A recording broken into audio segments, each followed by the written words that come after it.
I'm Duncan and I'm from Hickies Music Store. And I'm Russ, I'm from the Hickies Music School.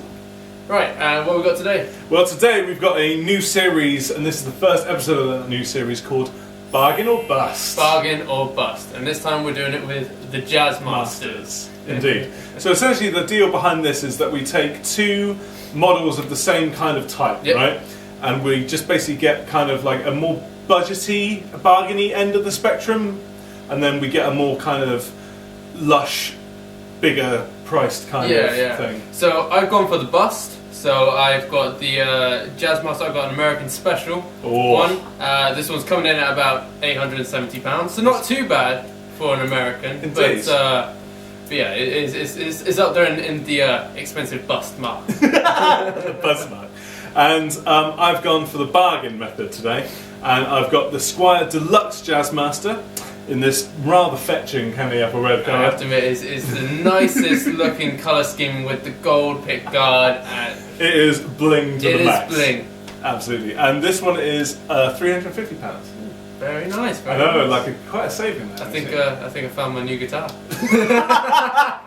Right, so should we go through some specs? You carry on. So what do you got? Yeah, exactly. Yeah. So, I mean, with kind of most Fenders, the specs in terms of kind of the body and how they're kind of made are going to be fairly the same. It's more of the gubbins which are going to change with it. Yeah, but I agree. I've got a older body on this. I've got a rosewood fretboard. I've got a maple neck.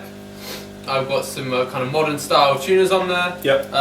Then in terms of kind of electronic wise, I've got the American Special Jazzmaster pickups in an HH configuration with a 3-way toggle switch. I've also got a volume and a tone control on this. And a rather sick bridge. Yes, yeah, that's it as well. Yeah, so you've got a Tune-o-matic bridge on this as well, which in my opinion is the best bridge for Jazzmaster. I absolutely agree. I think, don't get me wrong, like the normal Jazzmaster bridge is okay, but it suffers from a bit of design defect. Yeah, I mean they're great if you're a soft, clean player, I would say. But if you're like me and into kind of a little bit of the heavier kind of rock music and that, then every time you kind of attack down on it, your strings just ping all over the place. So having a Tune-o-matic on it really means that your strings are going to be steady in place and you're not going to have that worry with which you normally would with Jazzmasters.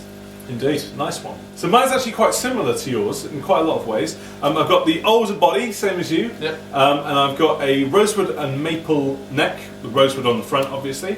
Only mine's got quite an unfinished back to it. Yeah, I like that. I have to admit with most of my guitars, that's the #1 mod which I do with all of them. If they've got any kind of gloss on there, I can get some sandpaper out and then start kind of sanding it down. Which is great because a lot of the Squires are quite poly, like quite thick, kind of sticky. But this is the exact opposite. I'm gliding around, I'm like, yes! This is the kind of fretboard I want. And you've got your old school, vintage style machine heads. What is a really cool colour combination, as previously discussed, which is the candy apple red and gold finish there for the pickguard. You've got some extra controls as well, haven't you? Yeah, so this is like an old school Jazzmaster style control scheme, where you've got all these extra little gubbins buttons, which... don't get me wrong, I actually just prefer having it neutral with a lot of these rolled back or off completely. But at least to give you some options in the studio or whatever, or you're adding extra layers. It's great for any kind of style, then you don't actually have to worry that your guitar might not be able to play a certain style. You've got all the tonal options there. I mean, don't get me wrong, it's great just having a single volume and tone, like Russ said. It's what kind of most of us enjoy. But yeah, if you're ever kind of in a studio or something like that, then it's great to kind of mess around with it. Yeah, options don't hurt at all. That's it. Right, so we'll get some sounds first. So I'm going to give you a few clean sounds. I'll run through the gear which I'm going through. So I've got a Supersonic, Fender Supersonic, as my amp choice. That's going to give you my clean sound. Yeah. And then for an overdrive, I have the MXR Il Torino Overdrive. Nice. Right, so let me give you some clean sound. I'm going to start off on the neck pickup.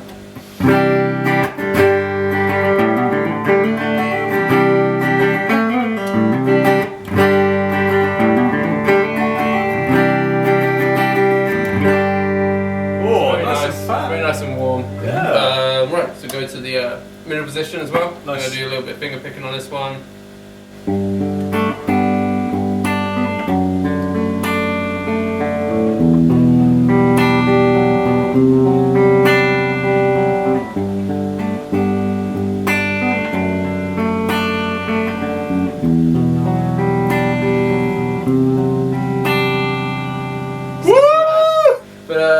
mean, middle position's great. It adds a little bit of warm. You've got a nice and crisp kind of there with the pickups as well. And then gonna go into the bridge pickup.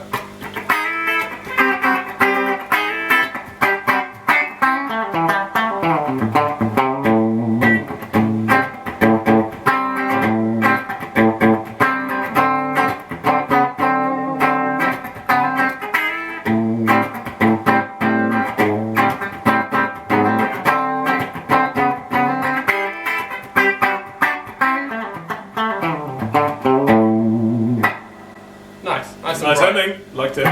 So yeah, so I'll take you just very quickly what I'm going through. I'm going through the greatest amp of all time, the Fender Blues Deluxe. I'm going to cry when this thing is getting sold, and I can't use this for videos. Yeah. And I've got a blues driver. But on the clean first to begin with. Yeah. So we've got like the nice neck pickup, and I'm going to do something kind of similar in terms of jangliness.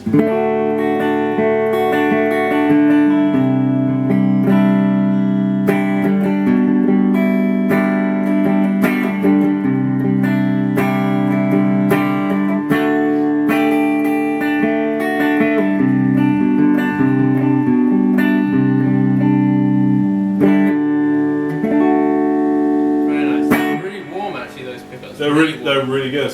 Like I would say that the gap between the Squire and the Fender kind of thing has become a lot shorter. It has, yeah. Especially the last 10 years or so. But like these aren't bad like, at all. Actually, I'm quite impressed. Yeah. And then we've got your middle position.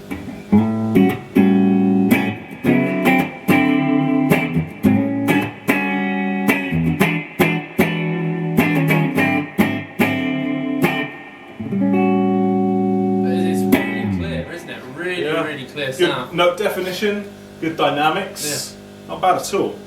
Now we'll have a go at the bridge, right? So we got.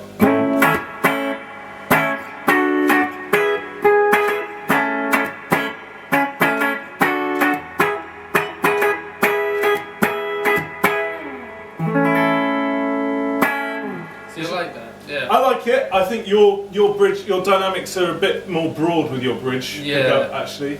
But even so, like I think for the price, that's not bad at all. So do you want to go through some dirty stuff, sir? Gonna kick on the MXR Il Torino Overdrive. Nice. And this time I'm gonna start off on the treble pickup.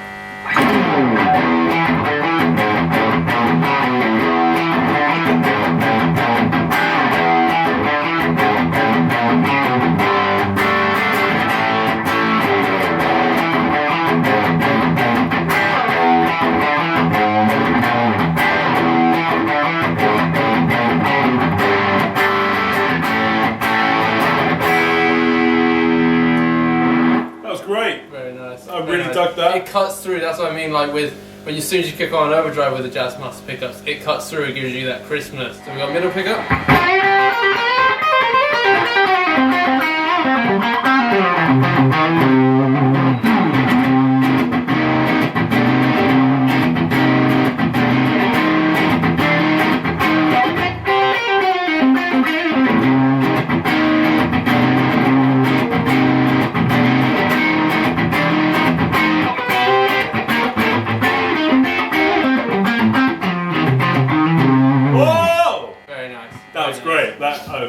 That tone. That tone. That is the MXR. Yeah!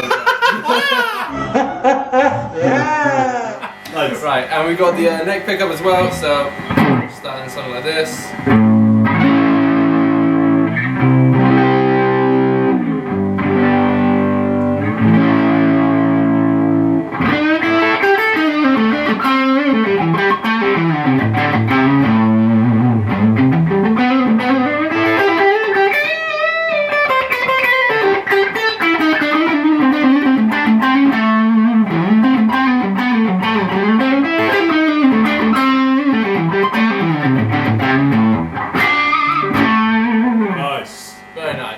Great to play. It makes everything easy.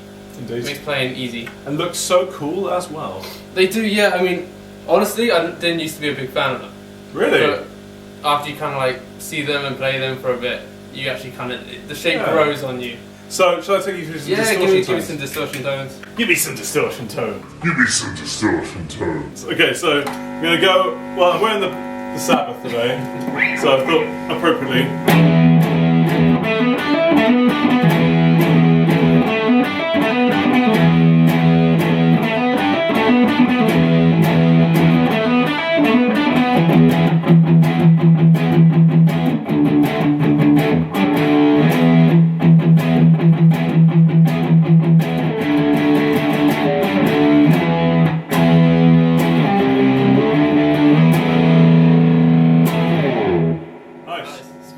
Considering that they're like single coil pickups, and I'm only going through like a blues driver, like that's pretty pretty good. That's quite hefty, isn't it? So I'm going to switch pickups now to the middle position.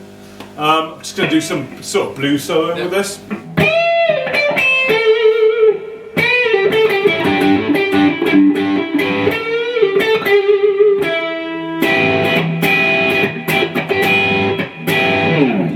It's keeping up.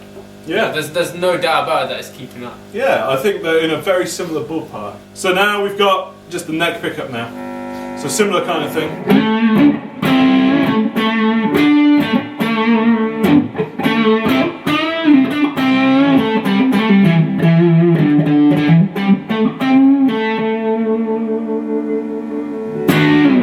Nice. Yeah, nice. Quite fat. Yeah. I prefer these pickup on the dirty end of the spectrum. Yeah, I do a bit. I mean, they drive it quite hard. On the neck position, it's nice for the kind of clean sound, but yeah, they sound their best on kind of more of a crunchy and dirty channel. Yeah, and I think, you know, like discussing the fact that the £500 difference here, I think, as previously discussed, like it's quite close. Yeah. I think the fact that they're made in two different places, obviously yours is American, mine comes from China. I think if you were to blind test people, they might have a hard time. Saying that, I think yours does sound more dynamic, like with all of the pickup selections for really, all contexts. Yeah, I mean, really kind of what you get when you kind of pay for the American one, everything is just kind of finished a little bit better. Yeah. You know, I mean, they are very similar, and when you kind of compare it to the bodies and that, they're made out, you know, the same thing. But everything's just kind of finished a little bit nicer on this. I mean, with this, we still have a kind of a slightly finished neck on here. Yeah. But I mean, with that, you know, you haven't got any kind of really sharp edges on it. It's nice and smooth in the hand. Everything's kind of just that little bit more special with it. I also love your bridge.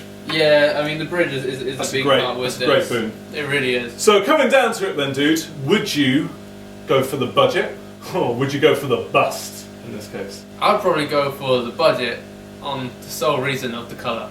Nice. Do you know what? The colour is rocking. Absolutely rocking. You know, it's different. When do you see someone on stage or something like that? So you're going to stand out from everyone. In terms of the hardware-wise, you know, it keeps up. If I was on a budget and I wanted a Jazzmaster, then I would go for that one. If you've got the money and you want to spend it, then there's nothing wrong with having the kind of the real deal Fender. So we're kind of swapping over here, because if I had my choice on the matter, I'd actually go for the bust. And the reason for that is I just love the fact that they did go with the bridge. Yeah. If the bridge was this bridge, I would be a bit like, I'm paying that extra, and I've got some nice kind of electronic stuff and the tuners and stuff.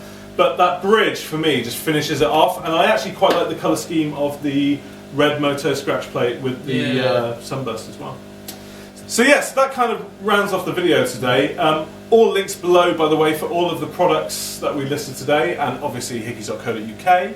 And like us on Facebook and Twitter. Let us know in the comments below if you want to see maybe a Strat or a Telly version of the bust or budget one. Yeah, I think we're going to probably have a look at doing this series a lot, because we're kind of been, one of the things on the shop is, you know, like what are the difference between these different models, and you know, is it worth going for it? But you know, I hope you've enjoyed today, and we'll catch you in the future for some more episodes of Budget or Bust. Catch you in the next one. Bye bye.